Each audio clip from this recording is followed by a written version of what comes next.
بھی بات کرتے ہیں۔ السلام علیکم سر، کیا کہیں گے سر آج کے جلسے کے بارے میں؟ میں نا آج گاڑی میں آ رہا تھا تو میں نا جیو نیوز اور شمع نیوز کا پروگرام دیکھ رہا تھا۔ وہ کہہ رہے تھے جو ہے نا اسٹیڈیم کے آس پاس میں کاروبار وہ بند ہو رہے ہیں اور اس جلسے سے ایک لاہور کو نقصان ہو رہا ہے۔ میں جیو نیوز اور شمع نیوز والوں کو یہ کہنا چاہتا ہوں کہ آپ کو پورا پاکستان نظر نہیں آتا؟ پورے پاکستان میں اس حکومت نے کیا حالات کیے ہیں یہ ان کو نظر نہیں آتے؟ وہ کیوں نہیں دکھاتے؟ اگر آج یہ جلسہ ہو رہا ہے تو آج ان کو یہ نظر آ رہا ہے، پہلے جب نون لیگ والے جلسے کرتے اس وقت ان کو نظر نہیں آتا تھا۔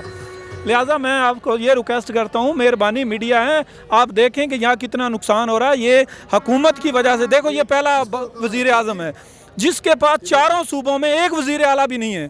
آپ نے زندگی میں کبھی نہیں سنا ہوگا، پھر بھی یہ حکومت کر رہے ہیں۔ ان کو شرم آنا چاہیے، یہ پاکستان کی عوام کو مارے نہیں، یہ استعفیٰ دیں، جنرل الیکشن کرائیں، سکون سے ملک کو چلنے دیں۔ ہر حالات دیکھیں گاؤں کے، یہ شہر میں تو چلو نظام چل جاتا ہے، گاؤں میں غریب لوگ مر رہے ہیں، ان کا حالات بڑا خراب ہے، بڑی مہنگائی ہوئی ہے۔ میں نون لیگ کو ریکویسٹ اور محنت کرتا ہوں، اگر پاکستان پہ ہے، پہلے ہی آپ لوگوں نے بڑا کھا لیا ہے، ابھی بھی جتنا کھانا ہے وہ کھا لو، لیکن جان چھوڑ دو ہمارے پاکستان کی کہ جنرل الیکشن ہو جائیں تو آلریڈی حکومت سکون سے چلے گی۔ آپ پہلے کہتے تھے ہم زرداری کو چھینکیں گے، گریبان ننکانہ سے لائیں گے، اور وہ کہتا تھا ہم لاہور سے لائیں گے، اب دونوں کھانے لگ گئے ایک ساتھ۔ شرم یا حیا یہ تو دونوں پارٹیوں میں ختم ہو گئی ہے۔ خان صاحب ایک ایماندار آدمی ہے، ہماری جان بھی اس کے لیے حاضر ہے، انشاءاللہ اس کے ساتھ کھڑے ہیں اور کھڑے رہیں گے۔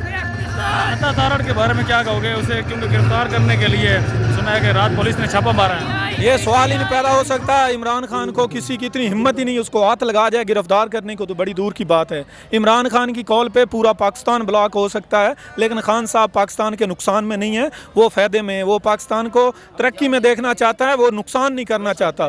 وہ حصہ نون لیگ کا نہیں ہے، وہ حصہ پیپلز پارٹی کا نہیں ہے، وہ حصہ فضل الرحمان کا نہیں ہے، جو پاکستان کو دہشت گردی میں اور دنیا داری میں اتنا دہشت گرد بنا دیا کہ ہمیں شرم آتی تھی کسی بالی کنٹری میں جاتے ہوئے کہ ہم پاکستان کے، وہاں لوگ ہمیں بری نگاہ سے دیکھتے ہیں۔ جب سے عمران خان آیا ہے ہمارا پاکستان کا ہی ایک پہچان بنی ہے اور اعلیٰ مقام بنا ہے۔ انشاءاللہ ہم کوشش کریں گے پاکستان خوشحال ہو اور عمران خان کے ساتھ ہیں۔ زندہ باد عمران خان، زندہ باد۔